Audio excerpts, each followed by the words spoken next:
Hi guys, how you doing? Welcome to my very first Path of Exile build guide on the Essence Drain Contagion Trickster. This build is probably one of my favourites. It is super tanky and able to do most, if not all, the content in the game. I'm going to show you a very quick showcase of what it can do and how tanky it really is.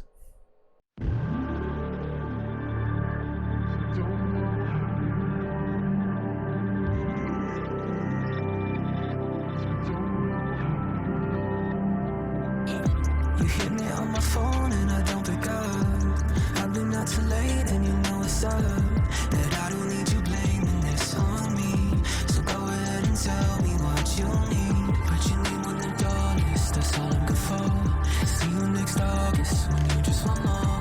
And no one wants to be the friend that's in between. And I won't lie, I don't really care at all for the fans or the fame or the writing on the wall. And I won't cry if I never get it all. I don't wanna feel alone, cause I'm so sick of having to pretend. Another fake friend falling with a trend, no. Cause it feels like we're rushing to an end. I don't know what to do, cause I don't know how to be alone. I don't want you to depend on me, cause I keep doing the same old thing. Love you even lay down, I don't know what to do, cause I don't know how to be alone.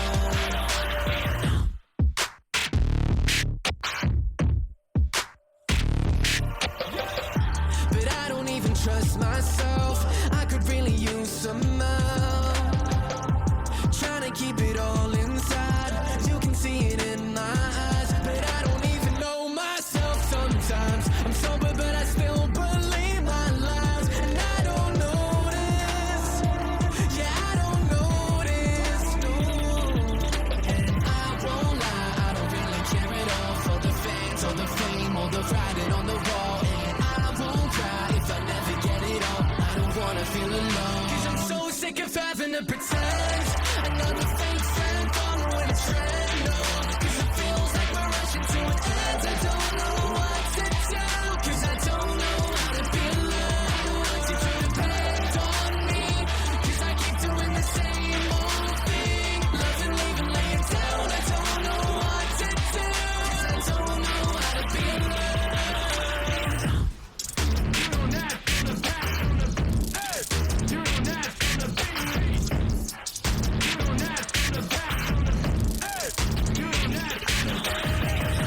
I know what you're saying, but you're playing, you don't act straight. Wanna type it out, but I know you run a backspace. Always on the finish, I have a short time to celebrate. Making all the plans, you the man, staying up late.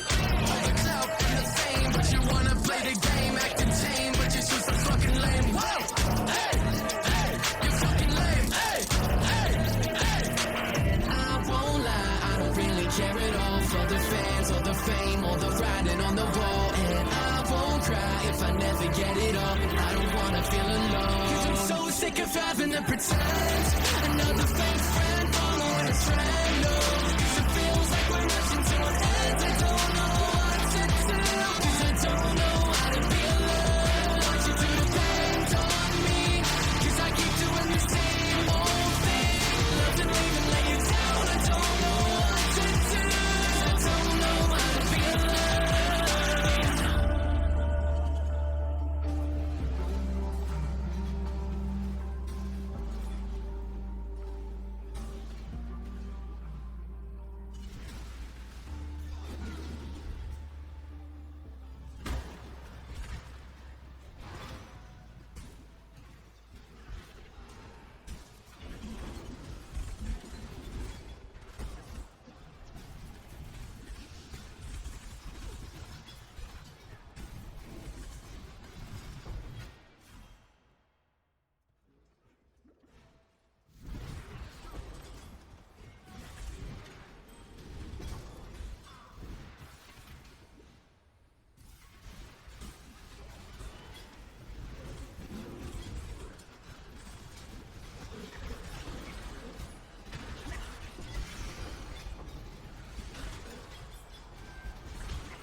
So as you can see, what we're doing here is a quick citadel. It now has been the Hunter, which is actually our easiest one. We are on waking level 8. So it's going to give you a quick little showcase of how quick it clears and how tanky the build is in terms of the boss, well, the Conqueror.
Now, just a quick tip on the leveling of this build. What we want to do, because you don't really want to be starting off with a massive amounts of energy shield and having no life until we switch over to Chaos Inoculation, which gives us only 1 life. What we want to do really is level with just life. So in the passives here, if we were to, for example, just quickly take this out. This is the big one here. So increases maximum energy shield and maximum life. Energy shield life, energy shield life, energy shield life. That's a lot of energy shield and a lot of max life. As soon as we put the energy from within, this all becomes maximum energy shield. So when you're leveling, if you can sort of just max out your resistances whilst you're leveling on pretty much all your gear, they don't have to be anything really special. You can just get incremental upgrades as you go. And as I say, life. Just level it as life, and then when you feel comfortable, when you have around about sort of 5,000-6,000 energy shield available through just other gear you've got, or just want to sort of try it out, put it on, see what kind of energy shield you're going to get with the energy shield, energy from within. As I say, it's quite a lot of energy shield. And then slowly make that switch to Chaos Inoculation, because that will improve your survivability a lot. I found I was dying a little bit sort of in between sort of 75 and 85, and then I decided I would then just make the jump and go straight into Chaos Inoculation, because I wanted to try it out and see how that would improve survivability, and it does tenfold. I can't stress that enough. Okay, so the wand in particular, the big things here is the plus level to all spell skill gems and the plus level to all chaos skill gems with Malevolence. Now, Malevolence 33% increased effect. That is only a tier 2 mod. You can get a tier 1, but it will cost you an absolute fortune. That can have up to 3 crafting modifiers with the triggered socketed spell and 19% chaos damage over time. Now, the socketed spell, we're using Despair, Cold Snap, and Tempest Shield. You don't have to have the white socket. It's just I had managed to get one on there. Now, as I said, the base is not that great with the can roll minion modifiers. You would either look for extra spell damage, cast speed, etc. But those are the main things to look for: the spell and chaos and malevolence if you can, and have up to 3 crafted modifiers. Now, the shield itself, again, not the greatest, but it does the job for what we want to do right now. Big ones are there. Socketed gems have reduced mana reservation. You can get up to 15% mana reservation, which would probably save you maybe another skill point in the tree if you can get that. The big thing here is to look for is the maximum amount of energy shield you can get off this with the recover 5% of energy shield when you block. I only managed to get the 4. But I do need to invest in a new shield. But again, it's going to cost me an absolute fortune. So this one is doing the job for right now. As you can see, 213 energy shield base from that, and a 15% increased spell damage. You want that spell damage if you can get it. And if you can craft Aspect of the Spider onto it with a free slot, then go ahead and do that, because the amount of reservation you're going to have less from that allows you to run multiple auras. So let's run into the auras quickly. We've got Discipline, which is a corrupted level 21. Enlighten level 3. Level 4 would be ideal. Malevolence, again level 21. Extra damage. As while we're talking about auras as well, let's quickly just make sure that we're on Clarity as well. Clarity is only at level 1, and I'll come back to that in just a moment. So moving on to the chest piece, I'm struggling to find a better chest piece for the evasion and energy shield without spending 100 plus exalts. The big thing here is you want your evasion and energy shield as high as you possibly can. Now, due to our passives, any evasion rating also applies to energy shield, just because of our ascendancy. So as much energy shield and evasion as you possibly can on that. Now, the amulet. You must have, or if you can end game, have all +1 level to all chaos skill gems and +1 level to all intelligence skill gems. The elemental damage is just not needed, because we don't need that. If you can have 3 crafting mods, extra chaos damage, and minimum endurance charges for a little bit more tankiness. You don't need the endurance charges, but it's just a nice thing to have. Okay, then the rings. Again, more energy shield, as much energy shield as you possibly can, whilst capping out your resistances. And the big one there is the percentage increase maximum energy shield. And as you can see, that one's on tier 1, top row. As the third prefix, so 15% increase maximum energy shield. Now the second ring is again capping out resistances with some more energy shield, and this one does actually have a 16% increased chaos damage craft on it. You can go for another minimum endurance charge if you so wish. It just gives you that bit extra survivability to start off with. Once you reach the point where you're surviving most things, if not everything, then switch to chaos damage. Now the belt. Belt is a big one. It must be the crystal belt later on. It's just too good. If you can get the top roll on the energy shield, maximum energy shield, and increased maximum energy shield as a percentage, again, I can improve on that. That's only a tier 2. And again, with more resistances to just try and cap those bad boys out. Boots. These are not the greatest of boots, but again, they're doing the job right for what we want to do right now. So regenerate 2% of life, or if you were hit recently, and because of our passives, any percentage on life is applied to energy shield. But again, it's useful, it's not the best. So what we want on here is, again, maximum energy shield, 35% increased movement speed is the biggest thing on there. And again, a couple more resists where you can just cap them out if you can. And then moving on to the cast when taking damage support. We've got that on level 7, just because, if we take 1,000 damage, it triggers Immortal Call just to give us that extra bit of survivability. You can put pretty much anything on here if you so wish. I just prefer a little bit extra support there. And then we've got a Flame Dash. It doesn't necessarily have to be linked to Clarity. It can just be non-linked. But I just thought it'd look cool. Having 2 red and 2 blue linked there. Okay, so then the gloves. The enchantment on this is really, really key actually. Trigger Command of Reflection when hit. This improves your survivability to no end. It really does. And on here, you can pretty much get anything you want on the gloves if you so wish. I've gone for +1 level to socketed intelligence gems, with some more energy shield, stun and block recovery, and then 3 crafted mods of +1 level to socket AoE gems and some more dex and intelligence. So on the gloves themselves is our 4-link Val Blight. Now this is a level 21-23 Val Blight. As you can see, it's getting +2 level from items and then +4 levels from global modifiers.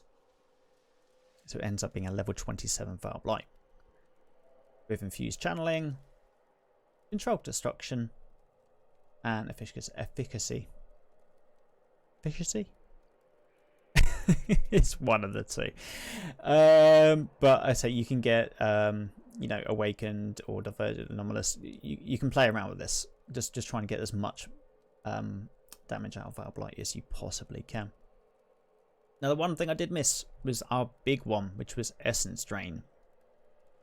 As you can see there, it's a level 28 Essence Drain. It's a level 21-23 quality Essence Drain, but it's gaining a lot of levels. So it's gaining 4 levels from global mods and 3 levels from support. So let's go through the supports. I have here an Awakened Swift Affliction support. Again, you can put that onto, you can corrupt that, go to level 6 if you so wish. It would only give you like an extra 1%. Another Efficiency at level 21-20 quality. Again, you can get 23% quality to level 21. Big one here is the Empower level 4. That is a huge one. Absolutely huge. 3 levels to Essence Drain. A level 3 will do absolutely fine, but you want to get the most as we possibly can. So a level 4, if you've got the cash, is well worth the investment. And I have here another Awakened Void Manipulation support at level 5. Again, you can corrupt that to level 6 if you so wish for an extra 1%. And Awakened Controlled Destruction support. So the ones I do have awakened, so the Controlled Destruction, Void Manipulation, and the Swift Affliction, they're not needed as awakened, but as I said, it does give you that extra bit of DPS. Okay, so let's move on to the flasks. Usual sort of flask setup. We have evasion rating with immunity to freeze. You can have the bleed on there, which we have on here, but freeze and bleed are the main big ones. Okay, then we have a Rumi's Concoction for extra block chance, 10% chance to dodge anything, and phasing, which is huge with remove bleeding, which is very, very nice. And then we have extra damage flask with increased duration and increased effect, which is very nice. And it does have extra bit of movement speed. And then our movement speed flask, the Quicksilver flask, has extra charges and increased stun and block recovery during flask effect, so an extra 48%. So we've gone through all the gear. So let me just show you the stats on here too. So defense, we're sitting here unbuffed. So we have only 5% physical damage reduction. We do obviously get more from Immortal Cool. Evasion rating is 9,769. Fully capped res. Lightning resistance should be a little bit higher than that. I don't know why that's not. Do I have? Yep. Okay. Something's gone wrong there. I need to find out, because that was actually at 79. I need to find out where that's gone. And then the big ones.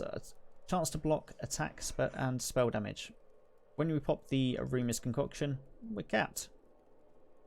But also, we get 30% physical damage reduction. And then the stun and block recovery, 40%, and the 20% avoidance for ailments. The movement speed modifier is only at 44%. You can get that much higher. You can. Honestly. If you can, do it. It'll help you speed through the maps. And as you can see, I'm sitting at 10,873. You can get, well, I can get, just by changing a couple of passives, 11,200. We do have 544 intelligence, which is huge, which is a lot, way too much. So the damage, where does it come from? It comes from Essence Drain. mainly. And Valve Light. Okay, so just to give you a quick little tip. The Essence Drain there, it says it deals with third line up. From the bottom, deals 438,759 chaos damage per second. That's with no buffs active. So, when you're mapping, you will gain power charges and frenzy charges up to a maximum of 4 with this build. So this is the full charges with infusion. Let's pop the Arcane Surge.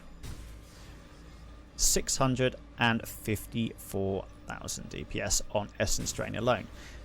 Now that is not going to be a main damage skill when you hit the boss.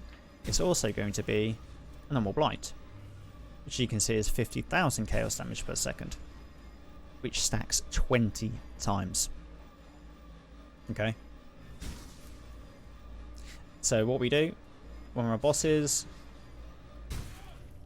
so we do Essence Drain, bit of Contagion just to give us our Arcane Surge up here, and Channel Blight. And when we have it, a Valve Light. Really that easy, and obviously we have Flame Dash. And I also just realised we forgot to go through Contagion. So let's do that very quickly. So Contagion, again, is a level 21 skill, gaining 4 from multiplier global mods. Arcane Surge, only at level 5 because of how much it costs. So Contagion here will cost me 56 mana.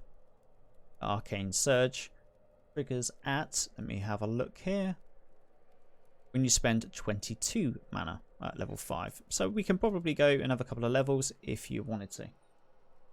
Followed by Intensify support, and then increased area of effect support. If you really wanted to, you can take out Arcane Surge, chuck that onto, where can you put that onto? You can probably put that on Clarity, Flame Dash, sorry. Link it to Flame Dash and take out Clarity to start off with, and just run item rarity support if you want to, just to level up.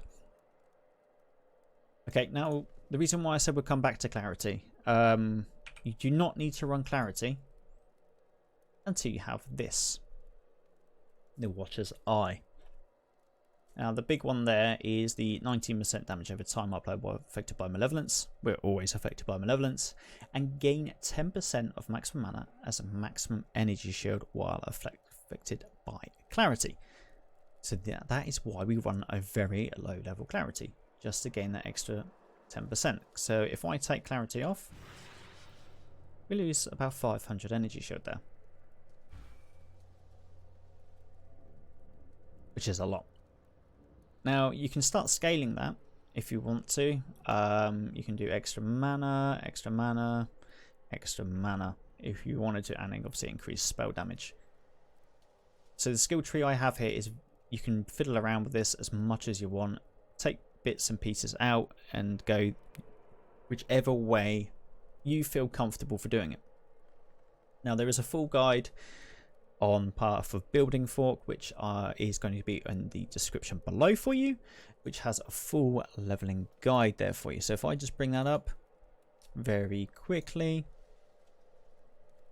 So as I see, we have here level 1 to 21 with these skills, 21 to 35, 35 to 55, 55 to 75, 75 to 90.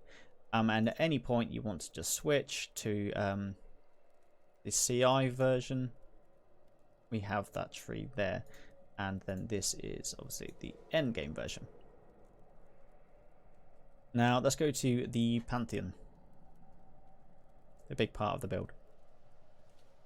So let me just go on here, it's a bit easier. Attacking cast speed, frenzy charge duration. Those durations are very, very key. And then the swift killer. So we've got maximum frenzy charges and maximum power charges, which allows us to do a lot more damage. Then we come down to Patient Reaper. 50% increased damage over time, recover life on kill, energy shield on kill, and mana on kill. which combines very nicely with the way Essence Drain works. So every time you kill, you're going to basically have full energy shield, no matter what. And then Ghost Dance is just amazing. Absolutely amazing. Adds so much to the survivability. And then eventually Escape Artist. So as you see, +5 evasion rating per maximum energy shield on helmet. So as you see, our helmet has maximum energy shield. And then +1 to maximum energy shield per 6 evasion rating on body armor. So as I said earlier, we have 1748 evasion rating. So we get a lot more energy shield back from that. So what 417 energy shield ends up being 700 and something energy shield instead. And then 6% increases cast and attack speed per Ghost Shroud. You should always be running on 3 Ghost Shrouds. And then plus 10% chance to dodge spell hits if you have energy shield, which we always do, otherwise we're dead. Okay, so I think we have covered most of the things here now on the build itself. If you guys have any questions, please do not hesitate to ask either in the comments below or come over and visit my channel on Twitch, which is www.twitch.tv/James Guy Holland. I look forward to seeing you guys. Take care. Wish you all the best. Bye bye.